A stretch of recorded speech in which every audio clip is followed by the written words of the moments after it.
The Lord be with you. And with your spirit. A reading from the Holy Gospel according to Luke. Glory to you, O Lord. Tax collectors and sinners were all drawing near to listen to Jesus. But the Pharisees and the scribes began to complain, saying, "This man welcomes sinners and eats with them." So to them Jesus addressed this parable. A man had two sons, and the younger son said to his father, "Father, give me the share of your estate that should come to me." So the father divided the property between them. After a few days, the younger son collected all his belongings and set off to a distant country, where he squandered his inheritance on a life of dissipation. When he had freely spent everything, a severe famine struck that country, and he found himself in dire need. So he hired himself out to one of the local citizens, who sent him to his farm to tend the swine. And he longed to eat his fill of the pods on which the swine fed, but nobody gave him any. Coming to his senses, he thought, "How many of my father's hired workers have more than enough food to eat? But here I am, dying of hunger. I shall get up and go to my father, and I shall say to him, 'Father, I have sinned against heaven and against you. I no longer deserve to be called your son. Treat me as you would treat one of your hired workers.' So he got up and went back to his father. While he was still a long way off, his father caught sight of him and was filled with compassion. He ran to his son, embraced him, and kissed him. His son said to him, 'Father, I have sinned against heaven and against you.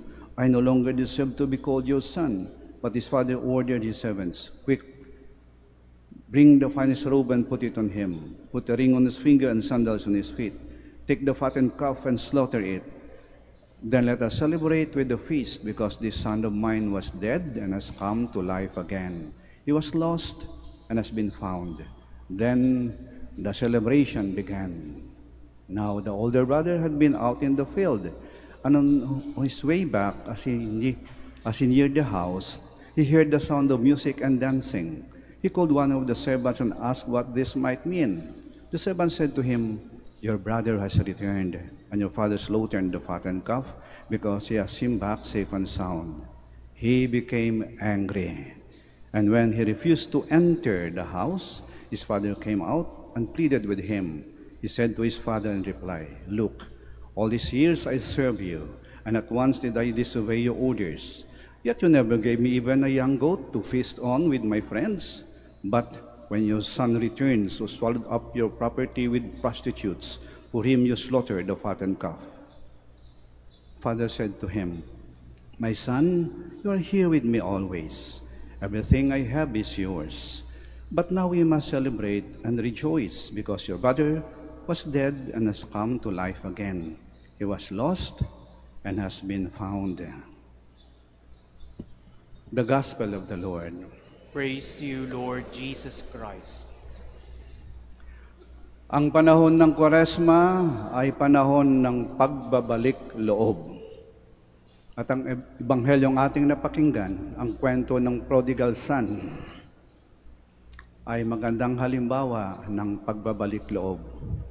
Ito ay kwento ng isang anak na lumayas sa tahanan ng kanyang ama.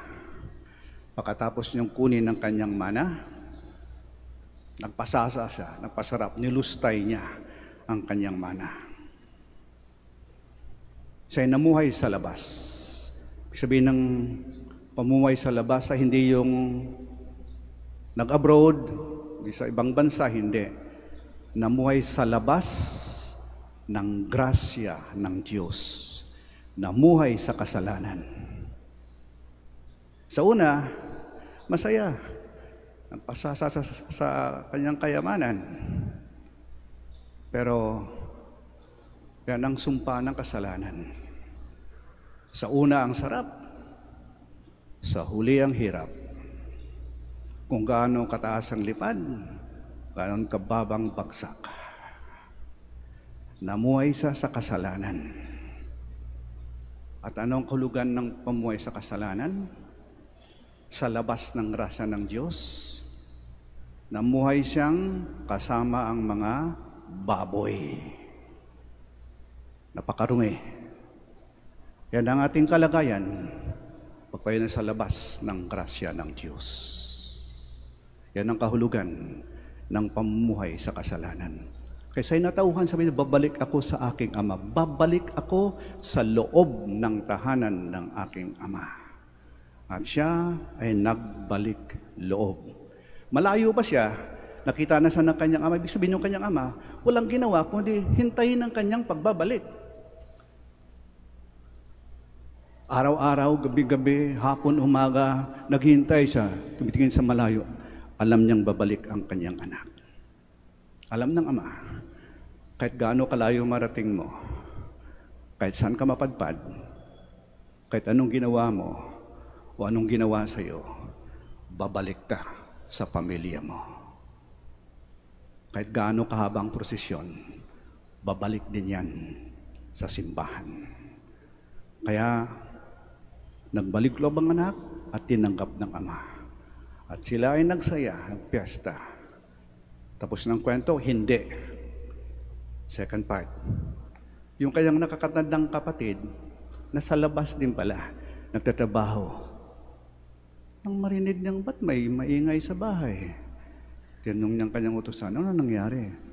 Bumalik yung kapatid mo. Ay, nagalit siya. Nagalit siya. Ayaw umuwi ng bahay. Ayaw niyang pumasok sa loob ng bahay. Kaya lumabas ang kanyang ama. Sabihin, sinundo siya ng ama. Inamo-amo siya. At doon binuhos ng nakatandang kapatid ng kanyang. Sabi niya, tingnan mo ha. Hindi ako umalis ng bahay. Dito nung ako, nagsilbi sa'yo, nagpaalipin sa'yo. Lahat ng utos mo sinunod ko. Pero yung anak mong yan, hindi na sinabing kapatid yung anak mong yan, pagkatapos niyang lustayin yung pera natin, nagpapiesta ka pa. Talagang ayaw niyang may kahati siya sa pagmamahal ng ama. Gusto niyang suluhin. Ayaw niyang makisaya sa kasiyahan ng iba. Ayaw niyang tanggapin na may mabuting bagay nangyari sa iba. Pinigilan niya ang pagbabalik loob ng kanyang sariling kapatid. Pinigilan niya ang pagbabagong buhay ng kanyang kapatid. Diba may kasabihan tayo, huwag niyong ilibing ng buhay ang mga nais magbagong buhay. Kasi kumisan ganun tayo Pag may kakilala, kamag-anak, kaibigan, pagkatapos na namuhay sa kasalanan, tapos nagbalik loob, muling pumunta ng simbahan, tataas yung kilay natin. Anong ginagawa niyan rito? Ba't nandito yan? Alam kong buhay yan. Anong pinanggagawa niyan? Kaya maganda yung ginawa ng ama. Sinundo niya. Sabi niya, pumasok ka na sa loob. Kapatid mo yan Nawala siya natagpuan. Parang namatay siya, muli siyang nabuhay. Halika na, pumasok ka sa loob. Muli tayong mabuo. Muli tayong maging isang pamilya. Yan yung ending Hindi natin alam kung anong nangyari sa nakatandang kapatid.